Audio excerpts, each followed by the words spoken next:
Muy buenos días.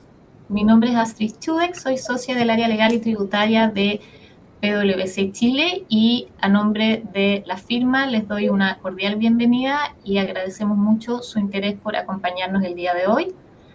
Quisimos organizar este webinar con la intención de poder analizar en un conversatorio junto a destacados invitados sobre las ventajas y oportunidades que el convenio que acaba de entrar en vigencia, ¿cierto?, con Chile, entre Chile y Estados Unidos, qué ventajas presenta para las personas y las empresas chilenas y también para las empresas americanas que invierten en Chile.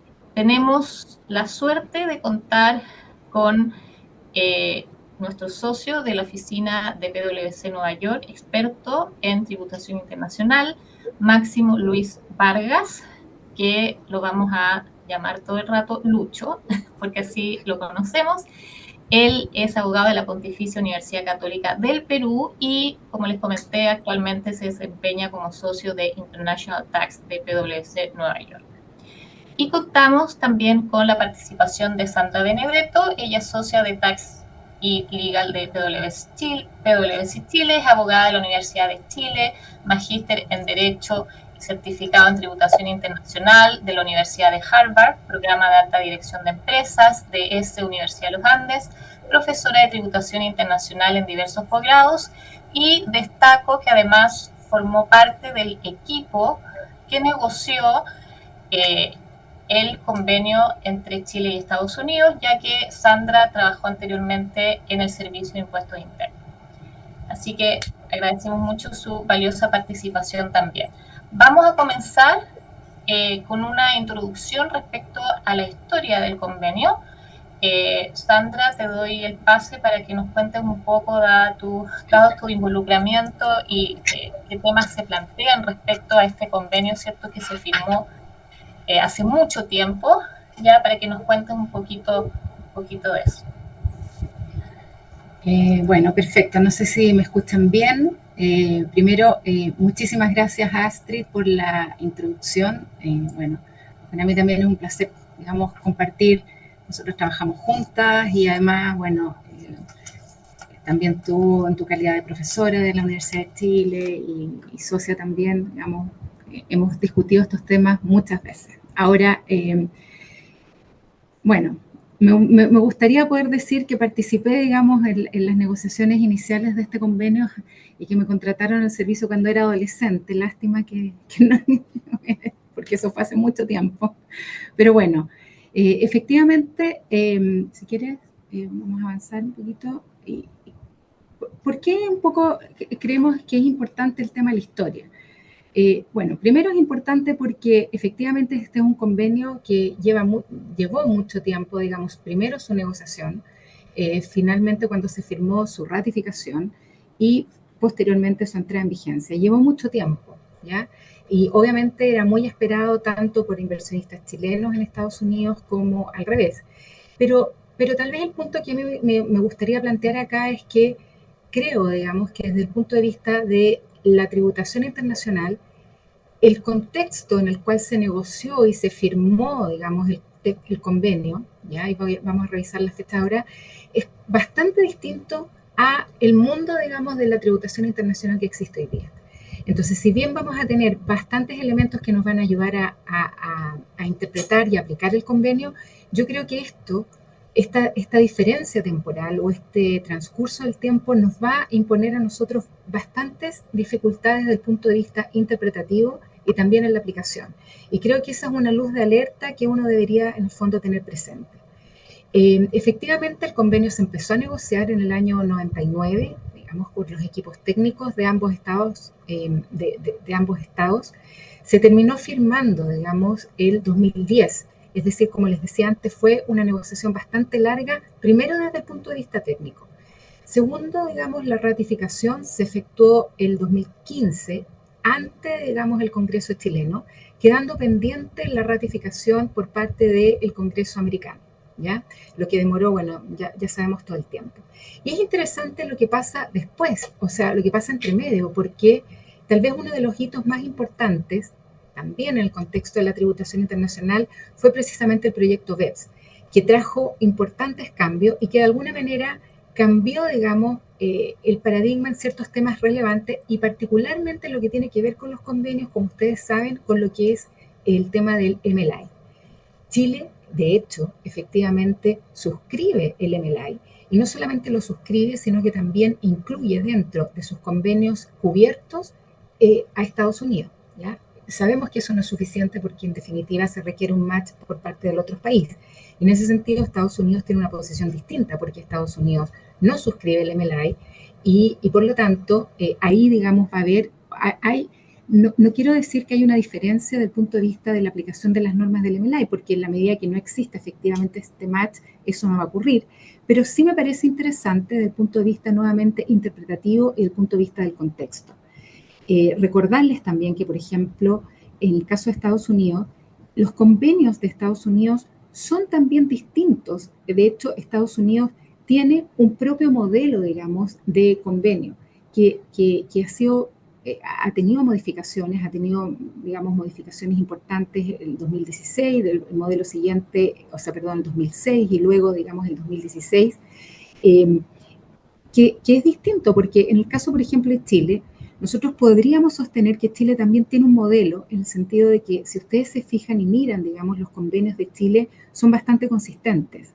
Hay, digamos, una consistencia en lo que ha negociado Chile, ya sea que negocie con países, con países en vías de desarrollo, países desarrollados, países exportadores, importadores de capital.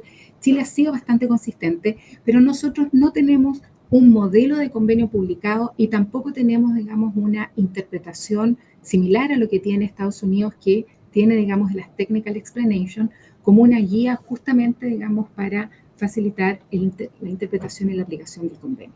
Entonces, eso me parece que es un punto, digamos, relevante a mencionar.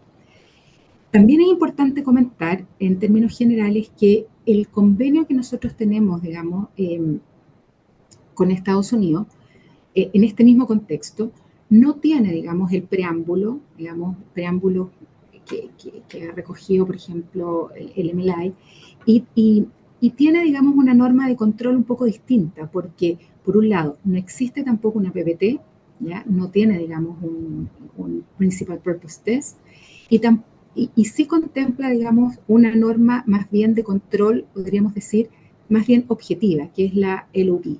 Y yo creo que ese también es un punto central en la aplicación de este convenio. Nos vamos a detener en unos minutos más y ahí Lucho nos va a explicar un poquito cómo funciona esta norma y nos vamos a dar cuenta de la importancia que tiene efectivamente esta norma para, digamos, la aplicación del convenio. Un comentario que también me parece importante es que uno siempre se olvida, ¿ya? Y tal vez es algo súper básico, pero déjenme, digamos, ser un poco majadera. El convenio no solamente es el convenio también contempla lo que es el protocolo y lo que son los intercambios de notas. El protocolo tiene exactamente la misma fuerza obligatoria, digamos, que el convenio, el texto propiamente tal. Entonces, como un pequeño tip, y eso no solamente para el caso de Estados Unidos, sino que en general para la aplicación de cualquier convenio, siempre hay que mirar, digamos, el protocolo que tiene básicamente o que tiene fundamentalmente la misma fuerza obligatoria, ¿ya? Dos comentarios antes de, para ir cerrando. Lo otro importante, bueno, como les decía, no solamente cambió el contexto internacional, tal vez con el tema de BEPS como lo más importante, y bueno, y hoy día, digamos, toda la discusión que existe respecto a los pilares, pero también el contexto doméstico, o sea, tanto Estados Unidos como Chile pasaron por importantes reformas tributarias que modificaron de manera relevante, por lo menos también en el caso de Chile, digamos, la norma. O sea, de hecho, piensen ustedes todo lo que es el sistema, digamos, el sistema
distinto a lo que Chile tiene en los otros convenios, ¿ya? Y recuerden ustedes que los otros convenios básicamente lo que hacen es recoger la norma del artículo 82 sobre el devengo del impuesto adicional. Pero también hay una diferencia en cuanto a cómo está traducido en la versión en español, porque en vez de hablar, digamos, de el credited, habla, digamos, de devengado. Así que no sé, Astrid, tal vez tú quieres comentar un poquito respecto de estos temas. Sí, quería hacer este comentario y además hacerte o sea, que debatiéramos un poco respecto a la interpretación del convenio también, que tiene que ver con esto. Efectivamente, en general, como este modelo es distinto, ¿cierto? Acá se ocupó el modelo que tiene Estados Unidos. La norma de vigencia es distinta a la de los otros convenios, como comentaba Sandra, que en general recogen la norma de devengo de nuestra ley local, ¿cierto? Que se refiere a pagados, puestos a disposición, abonados en cuenta o contabilizados como gasto. Pues con posterioridad a la entrada en vigencia del convenio, entonces esos pagos, ¿cierto? O esas remesas van a quedar sujetas al convenio siempre que se paguen o se pongan a disposición o se contabilicen como gasto o se abonen en cuenta con posterioridad a la entrada en vigencia del convenio. Lo que dice este convenio es que solo ocupa la terminología paid or credited una vez que entre en vigencia el convenio, ¿ya? Para los impuestos de retención. Básicamente ahí es donde se centra la discusión y la traducción al español, ya, a pesar de que en los otros convenios la palabra credited se traducía como abono en cuenta, ahora se ocupó una terminología distinta y habla de devengados. Entonces, la gran pregunta que hemos estado aquí tratando de resolver internamente. Todavía no tenemos una respuesta clara, ¿cierto? Porque no hay todavía una interpretación por parte de la autoridad local. ¿Qué es lo que en definitiva se va a entender como devengado? ¿Ya? Porque uno podría entender que es una vez que está contabilizado como gasto, o también uno podría irse al concepto más legal de devengado, ¿cierto? Una vez que se genera la obligación de pago con independencia que yo la tenga contabilizada o no.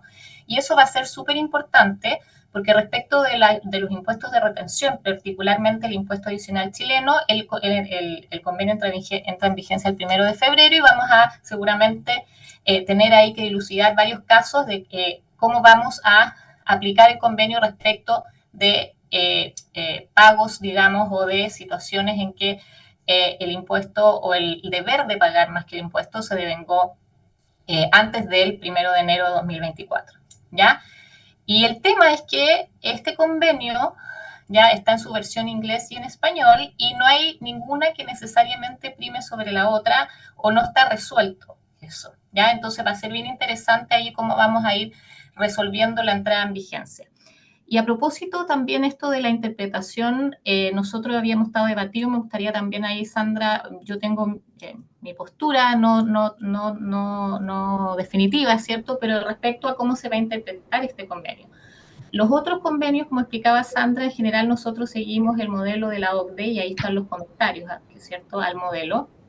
Pero en el caso de Estados Unidos se generó otro documento, ¿cierto?, que son las Technical Explanation, ¿ya?, que en algunos casos se remiten a los comentarios al modelo de la OCDE, pero en otros casos no, y es un modelo particular que tiene Estados Unidos, que tenía Estados Unidos, que de hecho ya cambió, ¿cierto?, como explicaba Sandra. Ahí se plantea, digamos, la interrogante, por ejemplo, si yo podría recurrir a los comentarios en circunstancia que acá se usó otro modelo. No sé, Sandra, ¿tú qué piensas, Lucho? ¿Cómo lo ven? Sí. Sí, un comentario previo solamente en relación al tema del idioma que tú mencionabas. Hay muchos de los convenios y normalmente lo que se hace, en este caso no, y tal vez por eso es la dificultad, es que los convenios incluyen normalmente una norma de prevalencia. Entonces, cuando tú tienes países, digamos, que de distinta lengua y se negocian normalmente en inglés, como, ¿ya? Generalmente lo que se hace es que se establece expresamente en el convenio que tiene prevalencia, digamos, el inglés por sobre, por sobre el otro idioma. Acá, como es justamente Estados Unidos, que es de habla inglesa, uno es explicable, digamos, por qué no se incluyó esta disposición, pero obviamente, digamos, está ese tema abierto, ¿ya? A ver, yo creo que el tema que tú planteas es un tema bien interesante y yo, en lo personal, creo que es un tema que acá el hecho de que tengamos las technical explanation como que te agrega un elemento adicional. Yo creo que esta misma discusión uno la puede tener con los comentarios, porque al final, digamos, la fuerza interpretativa de los comentarios, eh, creo, o sea, es importante porque es una interpretación de contexto, eh, pero yo tengo, digamos, un poco, soy un poquito más cauta al decir, digamos, de que son básicamente obligatorios, ¿ya?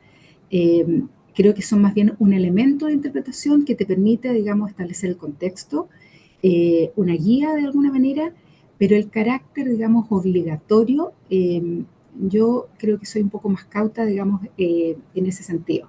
¿Mm?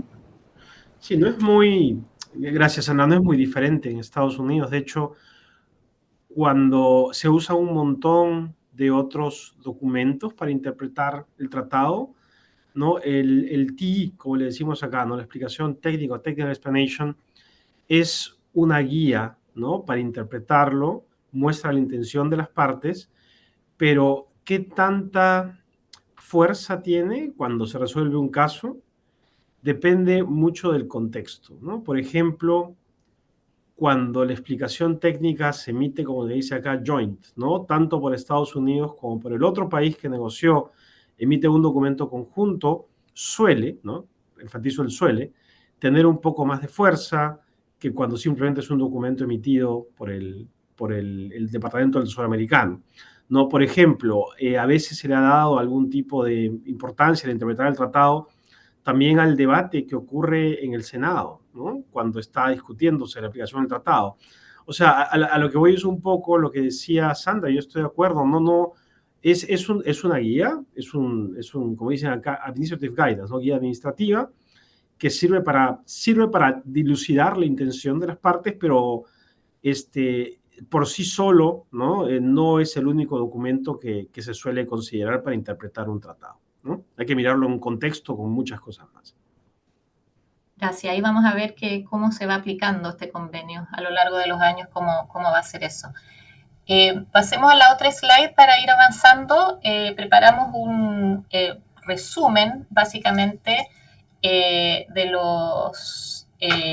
las principales características del convenio para ir guiando la conversación. Ya la idea, vamos a pasar un poco rápido esto para después empezar con los temas ya más prácticos, ¿cierto? En materia de dividendos, ya el convenio contempla una tasa reducida del 5% para cuando se tiene una participación de al menos el 10% y 15% en los otros casos.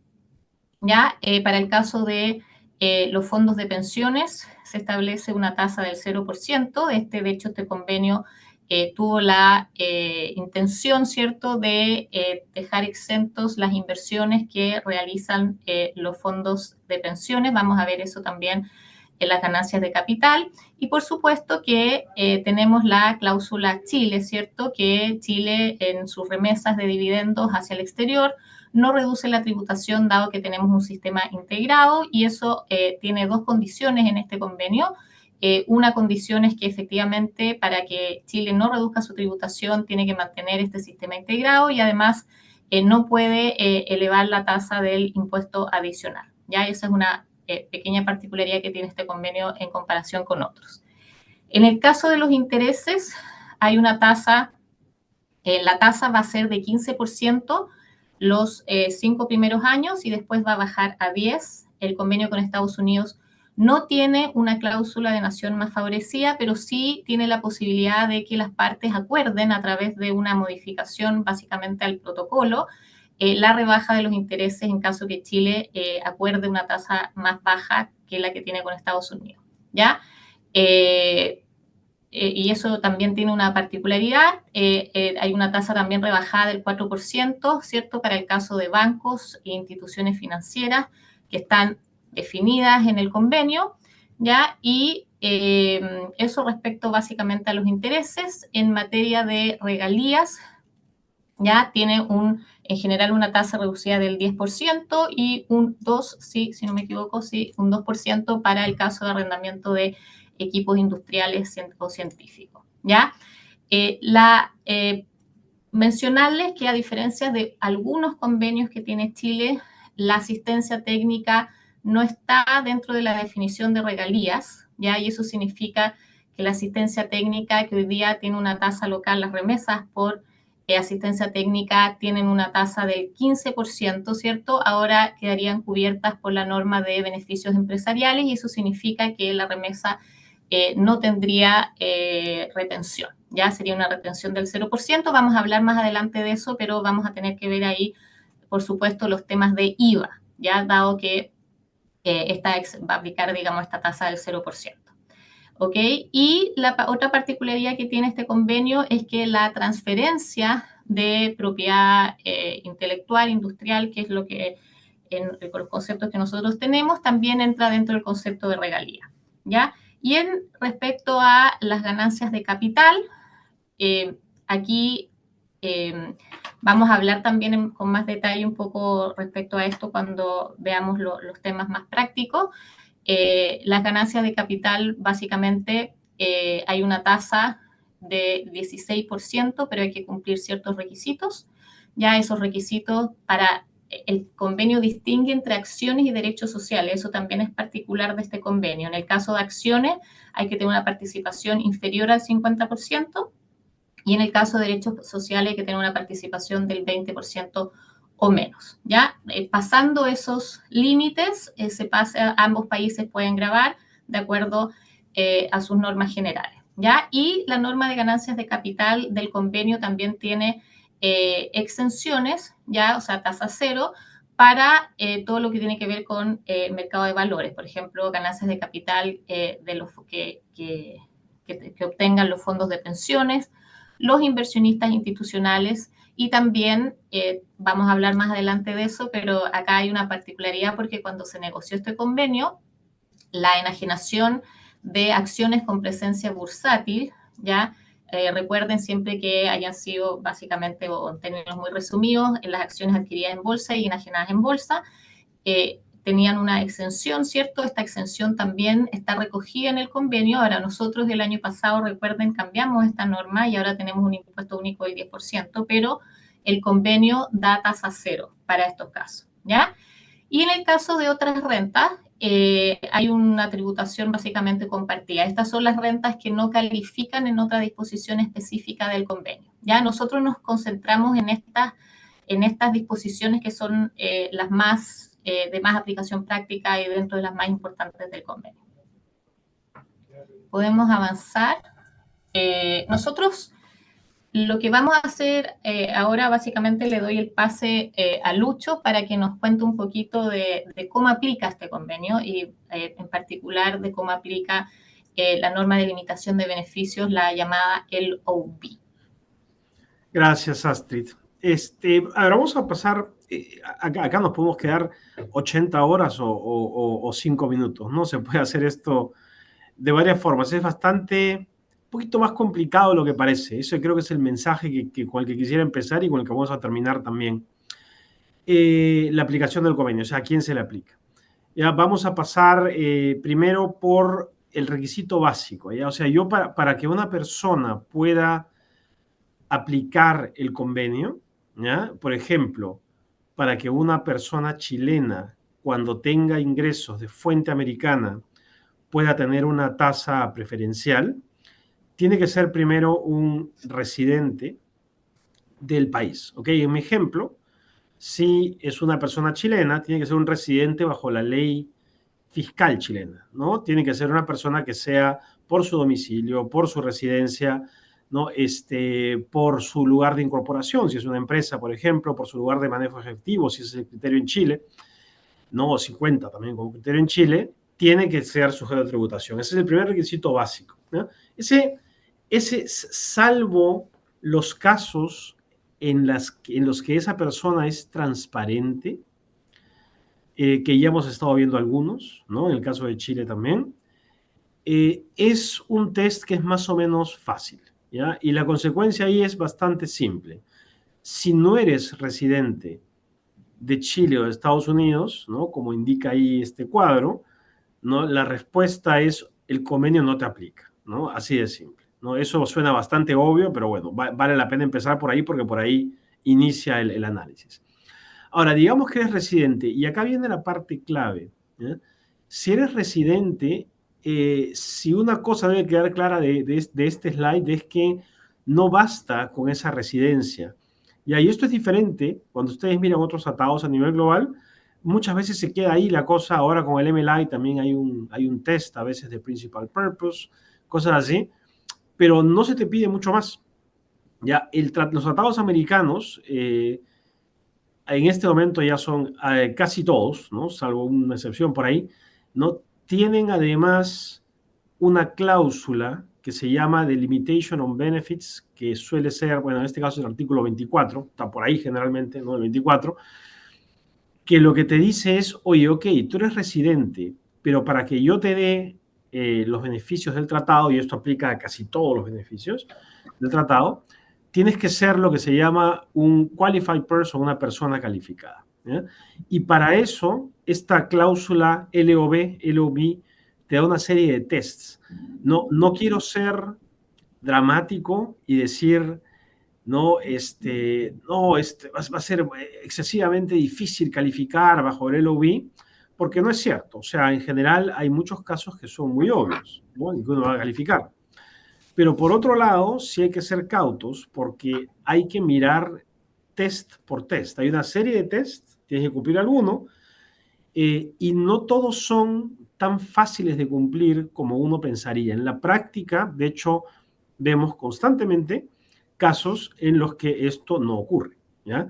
Entonces hay que mirarlo, el mensaje tiene que ser, hay que mirarlo con cuidado, ¿no? Y ver en cuál de los test califico. Si soy una persona calificada, el convenio me va a aplicar, ¿no? Si no soy una persona calificada, todavía hay un par de formas más de calificar para el convenio, ¿no? Hay un test adicional que se llama Active for Business, que mira a si la persona esta que no ha cumplido con ser persona calificada tiene un negocio activo en su país y el ingreso que está recibiendo del otro país, ¿no? Deriva o es incidental a ese negocio activo. En ese caso, el tratado se aplica solo respecto de ese específico ítem, ¿no? Que está recibiendo, ¿ok? Nuevamente, a veces también parece muy, muy fácil, ok, negocio activo es súper simple. No, también hay reglas, ¿no? Hay una regla sobre lo que es un negocio activo, cómo se analiza esto. O sea, nuevamente el mensaje es el mismo. Hay que mirar el convenio, hay que mirarlo con cuidado, ¿no? Y finalmente, si no se cumple con ese test, hay una salida adicional, que es ir a la autoridad competente, ¿no? Y en la medida en que no se haya tenido la intención al mantener la estructura, al formar la empresa, etcétera, o un propósito principal que no haya sido tener beneficios del tratado, ¿no? La autoridad tributaria podría dar también esos beneficios. En Estados Unidos hay varios casos sobre esto, ¿no? No es lo normal, es un poquito excepcional, ¿ya? Son casos, hay que mirarlos uno por uno, ¿no? Pero en general son procesos que toman además su tiempo, ¿no? Cuestan en general en tiempo, en recursos, pero existen, ¿no? Existen, se piden y hay casos en que se ha otorgado, tampoco es extremadamente extraño. Esa es un poco la figura. Antes de pasar al siguiente slide para comentar muy rapidito sobre esta cláusula LOB, la única cosa que valdría la pena añadir es que esto sigue siendo todavía requisitos que no necesariamente terminan en que te aplique un beneficio, ¿no? Me parece, cuando estabas hablando, Astrid, por ejemplo, de los dividendos, ya lo habías mencionado un poquito, pero para tener alguna tasa preferencial, por ejemplo, a veces hay requisitos adicionales que te piden ciertos artículos, ¿ya? Caso de los dividendos, tener 10% por lo menos de acciones con derecho a voto, ¿ya? Para tener la preferencial del 5%. Otra cosa que está también dando vueltas constantemente por ahí, que es hay que ser muchas veces beneficiario efectivo de la renta, ¿ya? Entonces hay que mirar también los requisitos específicos que aplican a cada ítem en particular, ¿no? Y ahí de repente voy adelantándolo, ¿no? Cuando estamos hablando de una empresa chilena que invierte en Estados Unidos, tiene una subsidiaria acá, digamos, y se le está haciendo un pago, eso de cualquier tipo, ¿no? También en ese análisis sobre si es beneficiario efectivo entra todo el arsenal, ¿no? de doctrinas de common law en Estados Unidos y muchas veces también las reglas internas, ¿ya? Por ejemplo, ¿no? El caso más obvio con el que lidiamos constantemente acá, cuando estamos conversando sobre pagos por financiamiento, ¿no? Pagos por intereses, hay todo un set de reglas en Estados Unidos que se les dice los anti-conduit principles, ¿no? Que van a aplicarle a esa situación además del tratado, ¿no? Para ver quién es el beneficiario efectivo. Cuando tú aplicas ese grupo de reglas americano, a lo mejor la conclusión en Estados Unidos es, oye, yo te voy a dar el beneficio, pero tú que estás recibiendo el pago no eres el beneficiario de esto por mis reglas estas de anti-conduit, sino es alguien más. Entonces tengo que ver si el tratado le aplica a esa otra persona, ¿ok? Que a lo mejor no es residente en Chile, con lo cual no puede aplicar el tratado. Entonces, nuevamente, el punto es, hay también una serie, ¿no? de reglas, me imagino que en Chile puede ser lo mismo con las reglas antiabuso, que también entran en el análisis acá del tratado. Si vamos al siguiente slide para pasar muy rapidito, este es un vistazo a esta cláusula de Limitation on Benefits, ¿no? Ahí, como pueden ver, es el artículo 24 para los que quieren dar una mirada. En particular, el artículo 24, el inciso 2. Excluyendo los casos evidentes, como personas naturales, ¿no? El Estado, cuando es el gobierno de Chile, que evidentemente van a calificar para el tratado. Si estamos hablando de empresas, ¿no? corporaciones, en el artículo 24, los tests que se suelen aplicar son 4 de estos que están acá, ¿ya? Que es, por ejemplo, si la sociedad cotiza en bolsa, sociedad chilena cotiza en la bolsa de Chile y va a recibir, después hay un test, ¿no? También hay que, o puedes mirar si no calificas bajo uno de los otros dos, puedes mirar si esa sociedad califica como una empresa de headquarter, ¿no? Si tiene supervisión, manejo de las otras y cumple con varios más requisitos. Y después está el último, que también, si no aplica ninguno de los otros, puedes basarte en lo que se llama Ownership Based Erosion, que está en casi todos los estados americanos, que mira a quiénes son los dueños de la empresa, ¿no? que está tratando de aplicar el tratado y a quién le hace esa empresa pagos. Pero lo que les digo es, incluso en el test más fácil y más obvio, como la sociedad cotizada en bolsa, hay que mirar el tratado y hay que confirmar que aplica. No basta con cotizar en bolsa. O sea, lo que dice es, puedes aplicar el tratado, por ejemplo, ¿no? Si tu clase principal de acciones cotiza en una bolsa de valores reconocida. ¿Qué es una bolsa de valores reconocida? ¿No? Si yo cotizo en la bolsa de alguna bolsa europea, por ejemplo, ¿eso califica? ¿Qué significa clase principal de acciones? Tengo 2 tipos de acciones, ¿no? Acciones preferentes, acciones comunes. ¿Qué significa eso? Te pide el test trading regular. ¿Qué significa eso? ¿No? O sea, cuando solamente tengo trading o un volumen muy bajo de trading, eso me puede eliminar. O sea, a lo que voy es, incluso en el caso más obvio, ¿no? Hay que mirar el tratado, los requisitos, como decían Sandra y hasta al comienzo, el technical explanation, que también da guías, para confirmar que aplica el tratado y puedo tener los beneficios, ¿ok? Si vamos al siguiente.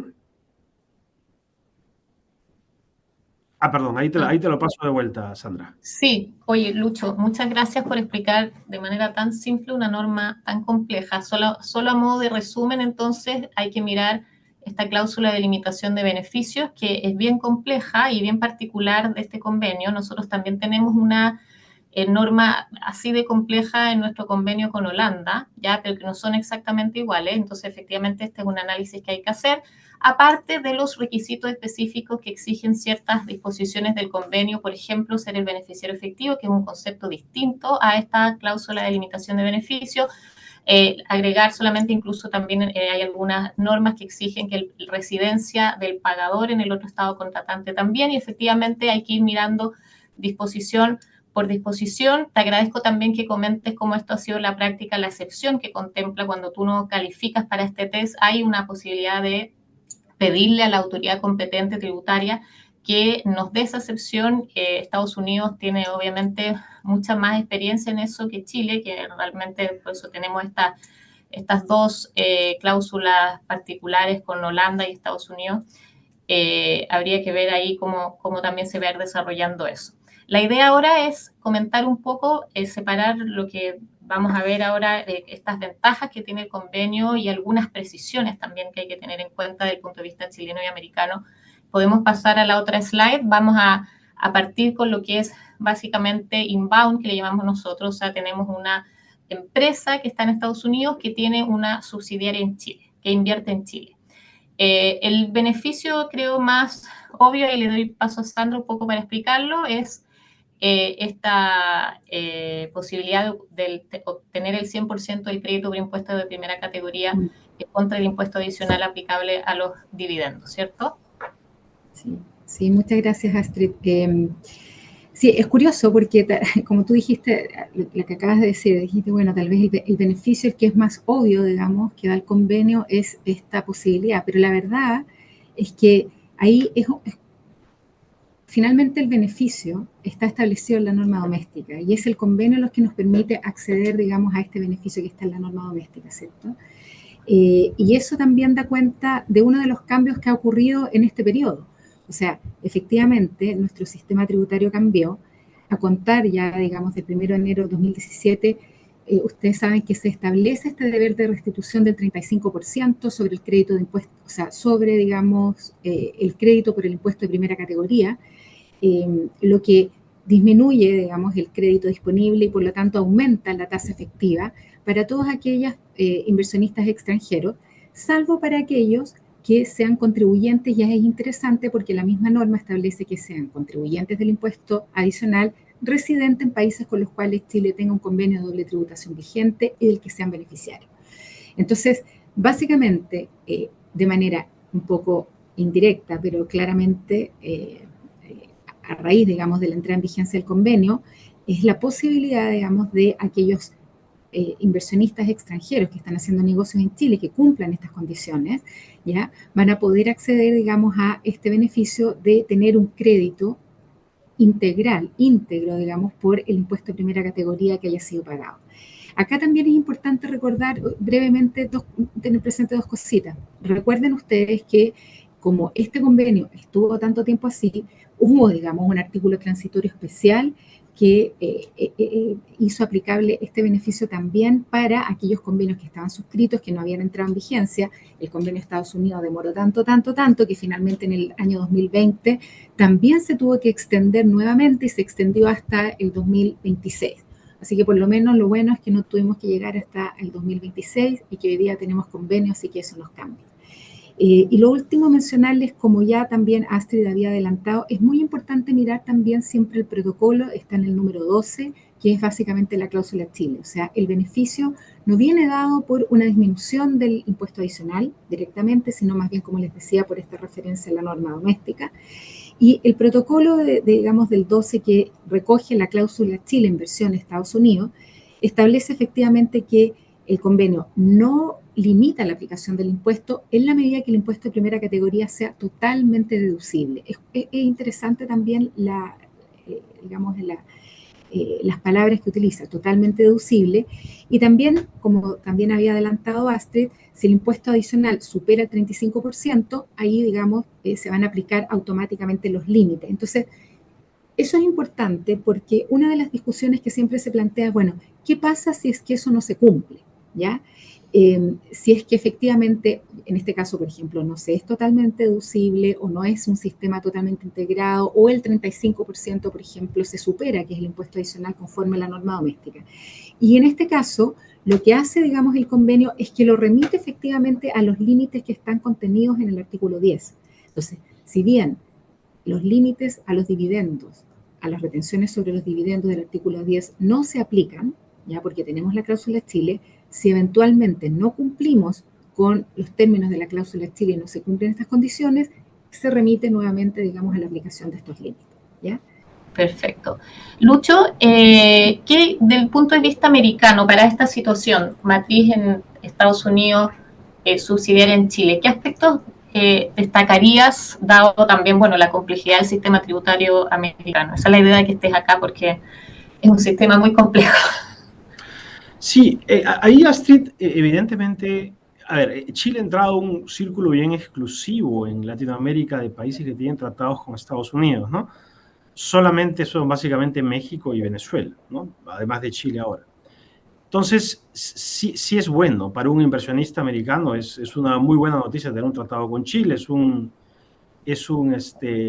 partner de negocios importante, especialmente por recursos naturales, ¿no? En Chile. Y evidentemente la ventaja más obvia de tener un tratado es que cuando se reduce, ¿no?, el withholding tax, las retenciones, en los pagos que hace Chile, Estados Unidos, llámalo, ¿no?, potencialmente intereses, regalías, ¿no?, facilita un montón, ¿no?, todo el proceso de acreditación en Estados Unidos. En Estados Unidos, acreditar impuestos extranjeros es, en general, puede tener muchas limitaciones. Entonces, mientras menos impuestos pagues en el exterior, ¿no?, evidentemente te vas a facilitar la vida a la matriz, por ejemplo, americana, en el ejemplo que estamos viendo acá, o al americano en general. Eso es una muy buena noticia. Ya, eso es bastante obvio, pero bueno, vale la pena decirlo. Y después hay cosas más específicas, ¿no? El hecho, por ejemplo, hay siempre discusiones en Estados Unidos sobre si el impuesto que estás pagando en el extranjero es un impuesto a la renta y por lo tanto acreditable en Estados Unidos, ¿no? Por ejemplo, con ganancias de capital, siempre hay tipo de preguntas. El hecho de que haya un tratado y que el tratado reconozca, ¿no?, como impuestos cubiertos, ¿no?, a los que están aplicando bajo la ley de impuesto a la renta chileno, te simplifica muchísimo ese análisis, ¿no? Eso también es una buena noticia.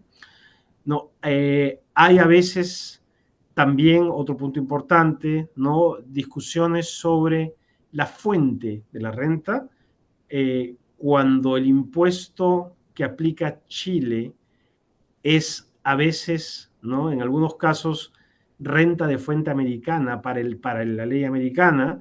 Eso complica también la acreditación. Hay lo que se llama un resourcing clause ahí, que es muy común en los tratados americanos, que te facilita, ¿no?, salir de ese problema. Y después otra cosa también que va a ser importante es que para los individuos que reciben dividendos de ciertas empresas chilenas, ¿no?, como ahora Chile tiene convenios, si esa empresa chilena que le está pagando el dividendo, ¿no?, es una empresa que califica, cuando recibe el dividendo va a poder aplicar un régimen especial que se llama Qualified Dividend, que le da unas tasas de imposición preferencial sobre ese dividendo, ¿eh? Pero, o sea, en general, evidentemente, buenas noticias, ¿no?, para el inversionista americano, y creo que esos son básicamente los 2 o 3 puntos más importantes que resaltar en la parte de inbound. Más importante, creo, para esta audiencia es lo que pasa al revés, que creo que lo vamos a ver ahora, ¿no?, en la parte de outbound, Sí, sí. ¿no? Voy a hacer una clarificación solamente, Lucho, para los asistentes. Cuando dices individuo, nosotros acá le llamamos personas naturales, o sea, no personas jurídicas. Este beneficio, sí. No, lo dijiste perfecto en todo caso, pero era solamente para clarificar. Yo solamente destacar algunas cosas desde el punto de vista de las remesas que se hagan desde Chile a Estados Unidos. Hay un punto, una ventaja bien importante, porque Chile limita la deducibilidad a nivel de la empresa chilena pagadora de los pagos por regalías al 4% de las ventas, de los ingresos por ventas y servicios. Este límite, dado la cláusula de no discriminación que está en el convenio, ya no aplicaría, dejaría de ser aplicable, digamos, por las remesas de regalías que se paguen a Estados Unidos. Hay ahí un par de pronunciamientos del Servicio de Impuestos Internos aplicando, digamos, este criterio de la norma de no discriminación, dado que yo no puedo limitar, digamos, en los pagos hacia el exterior por convenio la deducibilidad del gasto si no lo hago cuando se trata de un pago local. Básicamente ese es el fundamento ahí. Destacar también el tema de los servicios, ya que tú te referiste al tema de la fuente, ¿cierto? Como ahora el pago por servicios ya va a estar con tasa cero, ¿cierto? Por aplicación de la exposición de los beneficios empresariales, ya ese es un gran beneficio. Y no nos olvidemos que el 1 de enero de 2023 esto va a implicar que esos pagos, eso sí, van a llevar IVA. O sea, si se trata de una empresa americana que presta un servicio, ¿cierto?, a una entidad local, eso va a ir con 0%, pero va a llevar IVA y ahí lo que aplica es un cambio de sujeto. Básicamente la empresa chilena, en la medida que sea contribuyente de IVA, va a tener que hacer una factura de compra y pagar y declarar el IVA. En los otros casos ahí ya es más enredado porque hay un registro especial y supongamos que, o sea, el caso más simple es cuando la empresa chilena es un contribuyente de IVA. Destacar también en las ganancias de capital que pudiera obtener la empresa americana, ya cuando es en mercado de valores, ¿cierto?, respecto a acciones con presencia bursátil que han sido adquiridas en bolsa y de otra forma, la norma es un poquito más detallada que eso y que son también transferidas en bolsa. Ahí la tasa es 0%, siguiendo un poco también nuestro antiguo artículo 107, eso también se explica por la época en que se negoció el convenio. Efectivamente, nosotros también localmente aplicamos una tasa de 0%, ahora ya hay un impuesto único del 10%, pero el convenio con Estados Unidos quedó, ¿cierto?, con esta tasa del 0%. Creo que eso es lo más importante. Bueno, hay exenciones también para las ganancias de capital que obtienen inversionistas institucionales, ya que están definidos en el protocolo. Sandra ha hablado harto de la fuerza obligatoria del protocolo. Siempre hay que mirar el protocolo. Ahí está, básicamente, no es una definición propiamente tal, pero un requisito, ¿ya? Y también a eso se refiere a acciones con presencia bursátil y los fondos de pensiones también, las ganancias de capital están con tasa cero, ¿ya? Vamos a pasar, nos quedan algunos minutitos, quizás nos vamos a pasar un poco, pero no tanto, ¿ya? Vamos a ir a la situación inversa, outbound, que le llamamos nosotros, que es la situación en que tenemos la matriz en Chile y la subsidiaria en Estados Unidos. Ahí te doy el pase, Lucho, para que nos comentes un poco cuál ves tú que es el mayor beneficio. Creo que va a ir por el tema de los dividendos y nos hables un poquito de algunos impuestos, este BIT, ¿cierto?, que fue finalmente el que motivó la reserva. Sí, ahí Astrid, a ver, empiezo por el tema más importante, por la experiencia práctica que tenemos, que tengo yo acá, que trabajo mucho con empresas latinoamericanas. Una pregunta siempre, ¿no?, que siempre sale es, oye, cuando soy una empresa en la TAM que invierte en Estados Unidos, ¿cuánto es el costo tributario, ¿no?, de repatriar mi utilidad, ¿no? Entonces, si ustedes consideran, sin aplicar ningún tipo de impuesto a la renta de nivel no federal, o sea, de nivel estatal y local, ¿ya?, cuando aplico el impuesto a la renta federal de 21% y además a lo que queda después de ese 21%, le aplico un 30% de retención, que es la retención en Estados Unidos a los ingresos de fuente americana que percibe un extranjero, terminas pagando un impuesto de casi 45%, ¿no?, en Estados Unidos, ¿no?, que después alguna parte puede acreditarse en Chile seguramente y bla, bla, bla, pero es una carga tributaria muy alta, ¿no?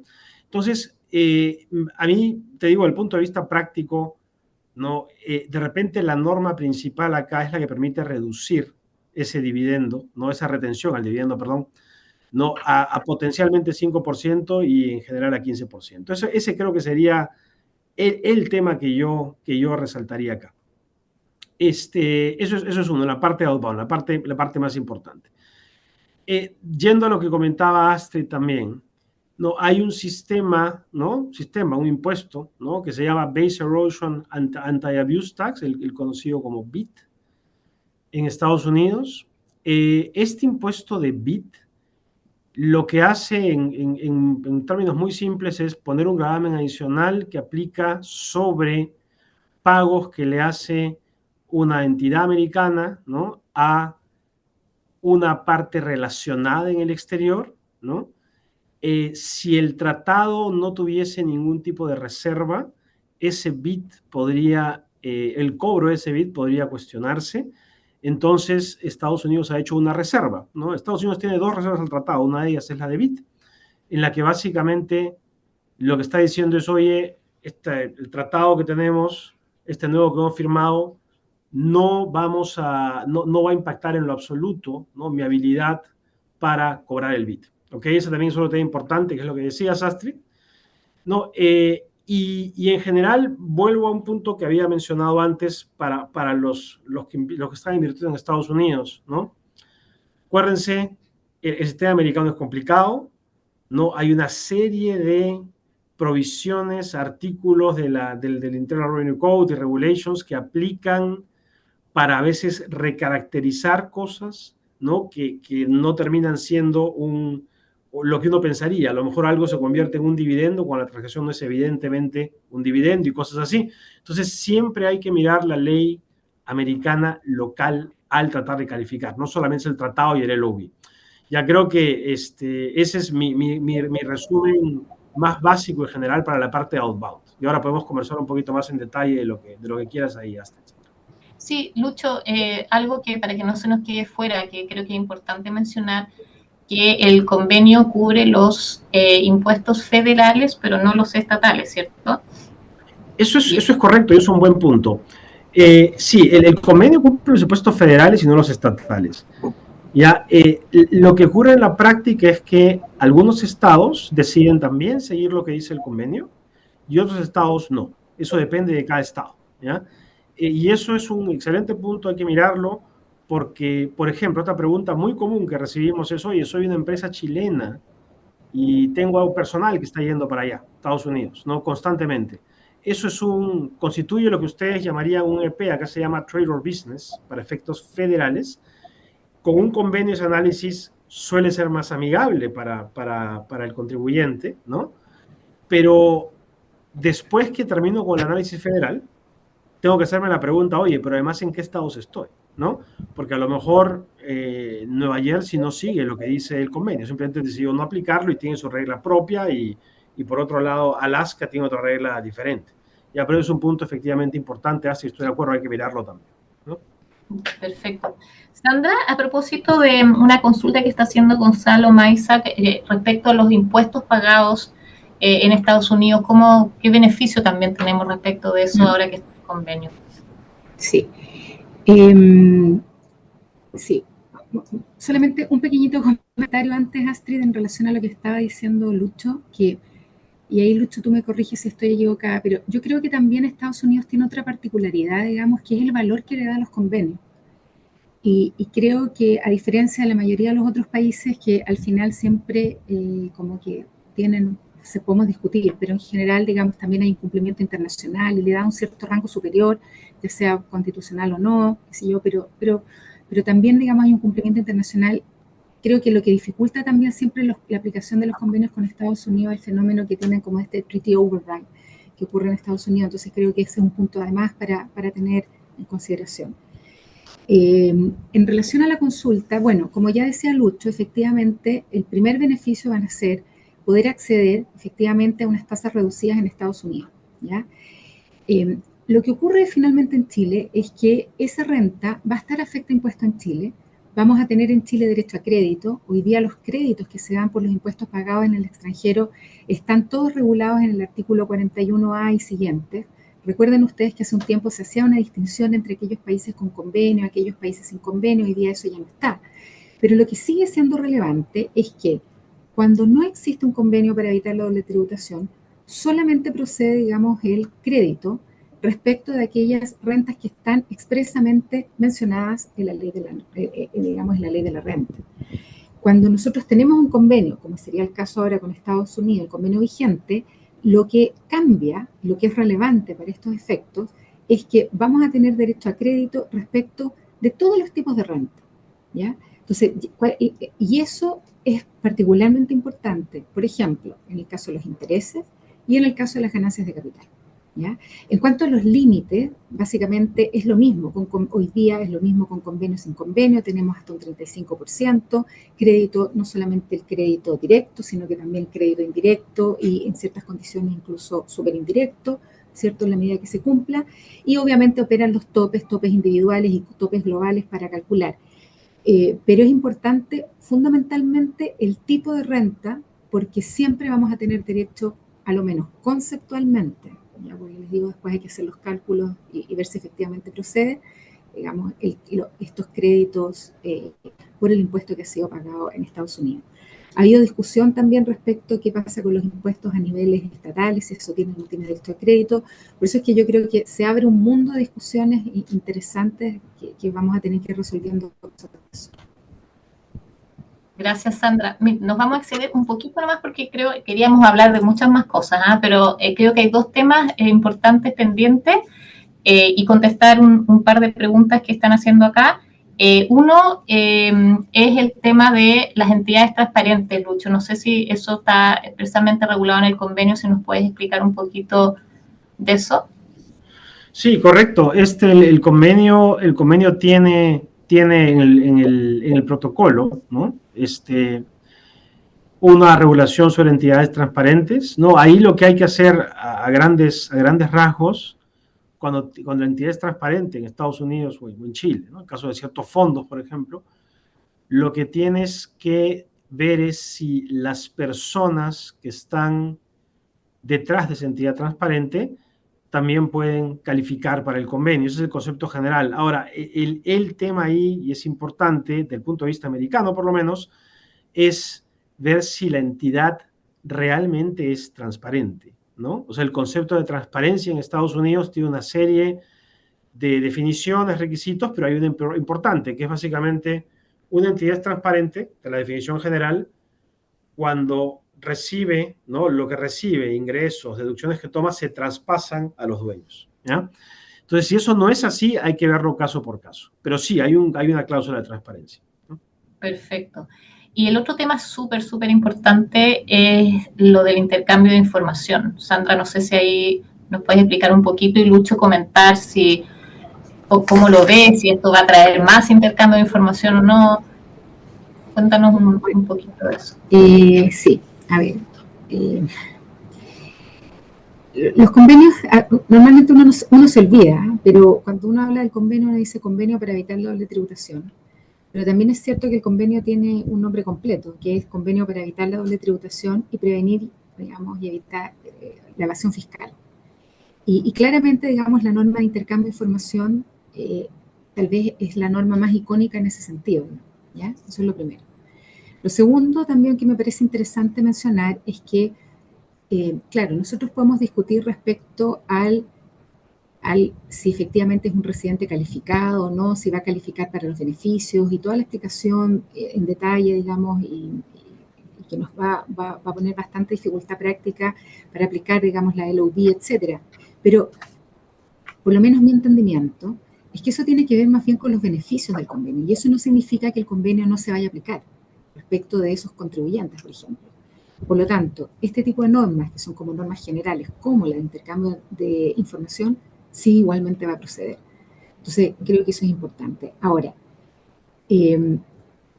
respecto a cuánto va a aumentar o no va a aumentar el intercambio, yo creo que hay un tema también práctico. Es importante sí mencionar que el convenio permite el intercambio de información, pero también se refiere a información que es previsiblemente pertinente, ¿ya? O como dice también las technical explanations, que pueda ser pertinente. Entonces, y de alguna manera, no es esperable, creo yo en mi concepto, digamos, que tengamos a un IRS que va a salir, digamos, a buscar. Y de hecho, si ustedes se fijan, digamos, las mismas technical explanations hablan de que se limitan y se restringe, digamos, para lo que sean fishing expedition, ¿ya? Entonces, yo creo que efectivamente hay un marco conceptual que va a permitir un intercambio de información mucho más expedita, pero sí también hay ciertos resguardos, como por ejemplo esta limitación, o el hecho también de que los estados tengan el deber de cumplir su normativa interna en el tratamiento de esa información, ¿ya? Y en la solicitud que se le hace al otro estado. Entonces, hay también un marco dentro del cual se va a llevar a cabo, se debería llevar a cabo, digamos, este intercambio de información. Yo, para finalizar, voy a repasar un poquito lo de los servicios porque hay dos preguntas pendientes relacionadas con eso. Si una empresa americana presta un servicio a una entidad chilena, ya esos servicios debieran calificar por el artículo 7, es decir, ir con tasa cero. Preguntaban por servicios profesionales relacionados con tecnología. Yo creo que ahí mencionarles solamente que en algunos casos hay que hacer un análisis de ver si el pago cae dentro del concepto de regalía o dentro del concepto de servicio del artículo 7, ¿ya? Si pudiéramos ocupar los comentarios al modelo OCDE, ahí hay algunos criterios para diferenciar, porque muchas veces es difícil establecer cuándo es servicio y cuándo es regalía, sobre todo con lo que es know-how, por ejemplo, ¿ya? Entonces, lamentablemente, no obtenemos como una respuesta así absoluta, porque, bueno, eso es precisamente muchas de las cosas que nos preguntan en el área de tecnología, ¿cierto? Distinguir cuándo cae en el artículo 2 en regalía y cuándo cae en el artículo 7. Ahora, si cae en el artículo 7 va a tener tasa cero y en principio, ya clarificar esa pregunta de IVA que nos están haciendo, llevaría IVA y habría que hacer, ¿cierto?, la factura de compra. Ahora, podría ser un servicio exento. Hay exenciones en la ley del IVA y por supuesto que si es un servicio exento, no hay que emitir ninguna factura de compra y no hay IVA, ¿ya? Pero recuerden que a partir del 1 de enero de 2023 los servicios entraron todos, salvo que estén en una exención, y ahí obviamente se incluyen, digamos, todos los servicios digitales que ya en todo caso estaban grabados con anterioridad a este cambio normativo, ¿ya? Pero ahí hay que ver si efectivamente uno puede caer en alguna exención específica y si no, llevaría IVA. ¿Ya? Y eso es por una norma que lo que pasa es que en Chile el IVA y el impuesto adicional van como de la mano. ¿Ya? Si hay impuesto adicional, no hay IVA. Y cuando no hay impuesto adicional, si el servicio es prestado o utilizado en Chile, llevaría IVA menos que calificara para una exención. No hay más preguntas. Solo agradecerle a Lucho, que está además allá, es muy temprano, llegó muy temprano hoy día. Tenemos y muy 2 horas. Frío, y muy frío, Astrid. Está, sí, frío y temprano. Muchas gracias, realmente valoramos mucho que nos hayas podido acompañar. No habría sido completo, digamos, esto sin tu ayuda. Agradecerle a Sandra sus intervenciones técnicas, su explicación clara y bueno, su experiencia desde el punto de vista de haber participado, digamos, en la negociación de este convenio. Y agradecerle a todos los participantes. Tuvimos una súper buena participación, así que esperamos que les haya sido útil y que tengan un excelente día, todos y todas. Muchísimas gracias a ti, Gracias. Astrid. Chao. Gracias.